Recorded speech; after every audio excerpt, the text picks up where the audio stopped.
کیا ہے یہ؟ سرسبز و شادابی کا سال ہے. یہ دارمی شریف میں ہے. دارمی شریف میرے پاس موجود ہے. دارمی شریف میں دیکھ کے یہ روایت میں آپ کے سامنے بیان کر رہا ہوں. دارمی شریف جلد اول صفحہ نمبر 56.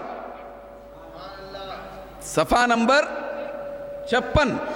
نمبریں بتانا ہماری عادت نہیں ہے، لیکن کچھ نمبروں کو بعض وقت بتانا بھی پڑتا ہے. نمبر وہ لوگ بتاتے ہیں جن کو آیت پڑھنے نہیں آتا ہے. پھر یاد رکھیں، نمبر صحابہ کرام کبھی بھی دلیل کے طور پر یا تو قرآن کی آیت پڑھ کے بتاتے تھے یا حدیث پڑھ کے بتاتے تھے. کسی صحابی سے ثابت نہیں ہے کہ وہ آیت کا نمبر پڑھ کے بتائے. یہ خود بدعت ہے. نمبر بولنا بدعت ہے. واٹس ایپ پہ بھیجنا ناٹ صاحب کی طرف سے یہ بدعت ہے. صحابہ نے واٹس ایپ استعمال نہیں کیا، صحابہ نے فون استعمال نہیں کیا، صحابہ نے اس طرح کا معاملہ نہیں کیا. نمبر نہیں بتایا. حدیث پڑھنا آتا، قرآن ناظرہ بھی پڑھنا آتا تو ضرور قرآن کی آیت پڑھ کے بتاتا. قرآن نہ آنے کی صورت میں تو نمبر پڑھتا ہے جس کا کہیں ثبوت نہیں ہے. نمبر پڑھنا یہ بدعت. یاد رکھیں، یہ نمبرات جو قرآن کی آیتوں کے ہیں یہ بدعت ہے، کیونکہ صحابہ کے زمانے میں کسی آیت کے نمبر نہیں تھے. قرآن میں نمبر ڈالے گئے یہ بھی بدعت ہے. قرآن کے اندر جو رکوع ہیں وہ بھی بدعت ہے. قرآن کے اندر جو اعراب لگائے گئے زبر زیر پیش یہ بھی بدعت ہے. ہے کوئی ایسا انسان باشعور وہ آ کے مجھ سے بتائے کہ صحابہ کے زمانے میں اعراب تھا، صحابہ نے نمبر رکھا تھا، صحابہ نے رکوع بنایا تھا، صحابہ نے پارے بنائے تھے، صحابہ نے قرآن کے نیچے اردو میں ترجمہ لکھا تھا، ترجمے کے نیچے شیطانی وہم سے لال گھیرو کے قلم کے پنسلوں سے ٹکا مارے تھے. کوئی صحابی ترجمہ ہی نہیں لکھے تھے. ترجمہ بھی بدعت ہے. اپنے مطلب کے لیے ٹک بنانا یہ بھی بدعت ہے. کوئی بھی آگے قرآن میں بتا رہا ہے، دیکھو قرآن میں آگا، میں اس سے پہلے عرض کیا تھا پہلے پروگرام میں، ایسے خبیث نظر آ رہے ہیں. 11ویں حرام ہے. اب لوگوں کو چوکنا کرنے کے لیے یا محلے میں اپنے 11ویں ہو رہی کہ کئی کا پکوان ہے 11ویں، ماشاءاللہ مبارک آپ سب لوگوں کو. تو 11ویں اس سال بہت زیادہ ہوئی، دیکھنے میں بہت زیادہ ہے 11ویں. ہر سال کے بنسبت اس سال بہت زیادہ 11ویں ہے اور 12ویں بھی ہے، اس لیے کہ 11ویں سے کیا برکت نازل ہوتی ہے یہ 11ویں کرنے والوں سے پوچھو. 11ویں کرنے والوں سے پوچھو. تو 11ویں کرنا حرام ہے. بولے کہاں ہے؟ قرآن میں. ارے قرآن میں کہاں ہے بھائی؟ بتا قرآن میں. میں وہ چیلنج کیا تھا کہ اگر کوئی قرآن میں بتائے گا نا 11ویں کرنا حرام ہے، 12ویں کرنا حرام ہے، تو میں 11ویں کرنا چھوڑ دوں گا. تم بھی چھوڑ دیں گے؟ ہم چھوڑ دیں گے 11ویں کرنا. تو بتا ہی نہیں سکتا. پلٹ کے بات کرتے ہر دھرمی کی. نہیں وہ صحابہ کیے تھے کیا بھائی؟ ابھی بولا قرآن میں ہے، ابھی بولا صحابہ کیے تھے. حرام ہے بول کے قرآن میں آیا، بولا ابھی بولا صحابہ کیے تھے. بات بدلتا. یہ شیطان کی فطرت ہے. ایک بات کرتے کرتے دوسری بات بدلتا انہیں. پٹری بدلتے رہنا یہ شیطان کی فطرت ہے. شیطان کی فطرت. قرآن میں آیا اللہ کا راستہ ایک ہے، شیطان کے راستے ہزاروں. پٹری بدلتے رہتے. نہیں صحابہ کرے تھے کیا؟ ہم یہاں صحابہ کرے تھے کیا؟ ترجمہ کرے تھے کیا صحابہ؟ بولنا تم کو ہی آتا بھائی. جہاں شیطان کے بندوں کے منہ میں زبان ہے وہیں پہ رحمان کے بندوں کے منہ میں بھی باکبال زبان ہے. ہمارا ہر عقیدہ، ہمارا ہر عمل یہ عین قرآن حدیث کے مطابق. یہ نفرت کا ماحول بعد میں پیدا کیا جا رہا ہے. یہ شیطانی سازش ہے. تو دوستو میں روایتیں آپ کے سامنے بیان کر دیا کہ وسیلہ اختیار کرنا ہے. تو بولے صحابہ کیے تھے گا. تو آپ نالج اپنے اندر پیدا کریں. یہ پروگرام کا مقصد یہی ہے کہ آپ خود اپنے محلے کے شیطانوں سے نمٹ لیں، کسی کو آنے کی ضرورت نہ پڑے. بار بار میں نہیں آ سکتا. تو آپ خود نمٹ لیں, آپ اس سے پوچھیں, آپ معترض بنیں, آپ اعتراض کریں, وہ کرنے سے پہلے آپ کریں. قرآن بتا رہا ترجمہ لا کے, تو بتا رہا صحابہ کرے تھے کیا ترجمہ؟ پہلے بتا. ایسا قرآن چھاپے تھے صحابہ؟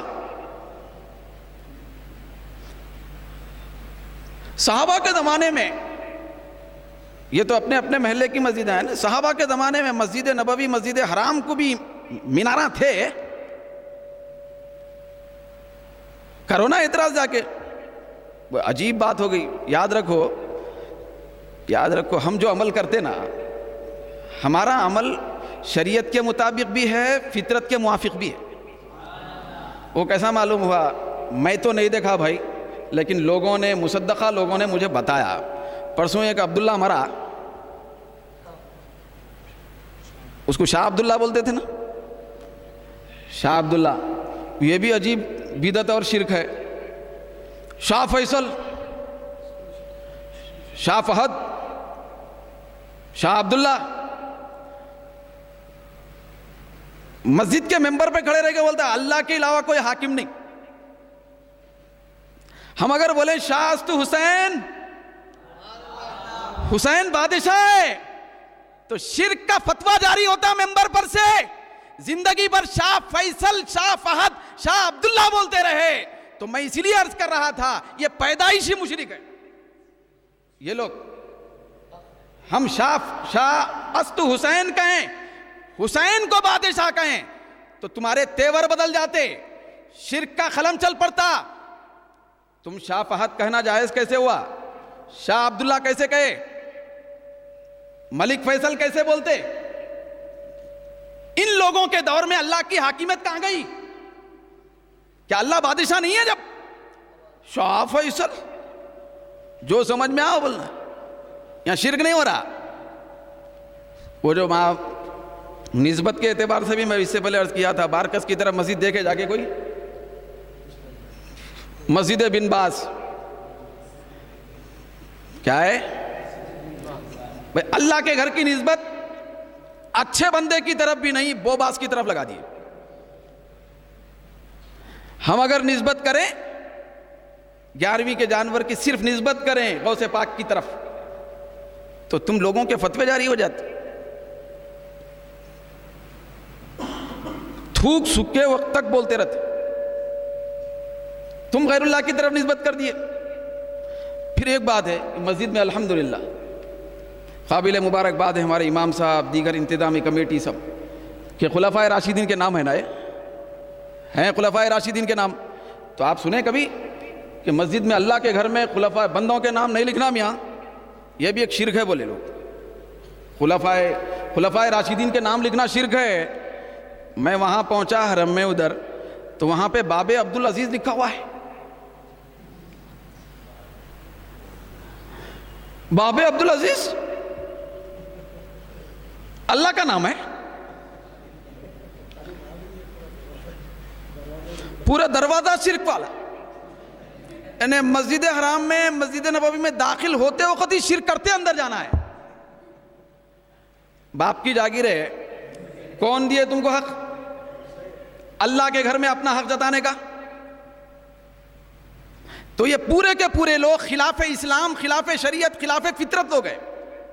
ہمارا کام, ہمارا عمل یہ عین شریعت کے مطابق ہے اور فطرت کے موافق ہے.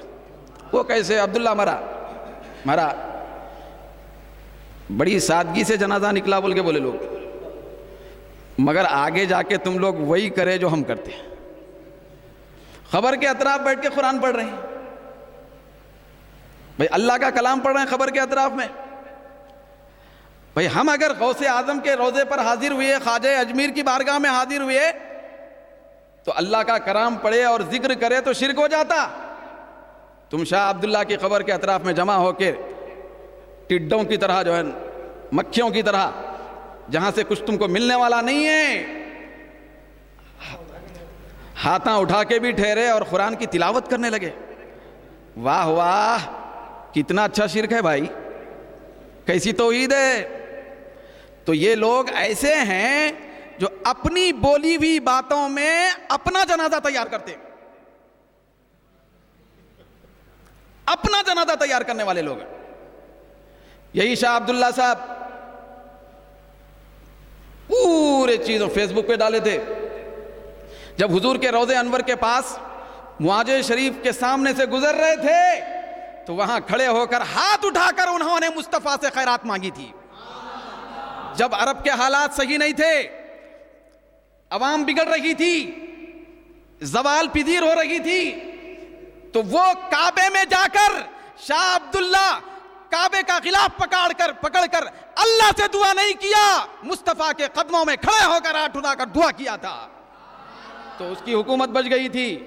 دوستو، ہم یہ جو اللہ کے رسول کے قدموں سے وابستہ ہوتے ہیں، اولیاء کی بارگاہوں سے وابستہ ہوتے ہیں، یہ شریعت کے مطابق بھی ہے اور شریعت کے مطابقت کے ساتھ فطرت کے بھی مطابق ہے.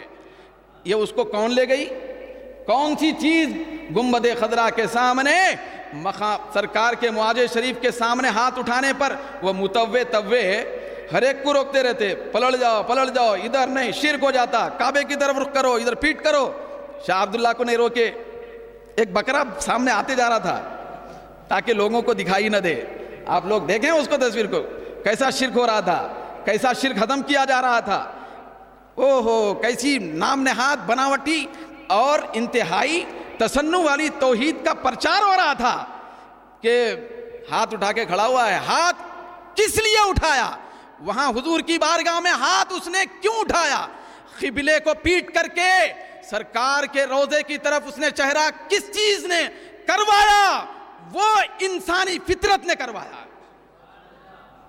وہ انسانی فطرت نے کروایا. ارے نادانوں، مجبوری میں جھکنے پر مجبور ہونے والوں، پہلے سے ہی مسروری میں جھکا کرو، مسروری میں جھکا کرو. بھئی آج نہیں تو قیامت میں بھی وسیلے کے ساتھ تم کو جانا ہے. وسیلے کے بغیر چارہ نہیں ہے، وسیلے کے بغیر چارہ نہیں ہے. شفاعت مصطفیٰ سے ہی بخشش ہونے والی ہے.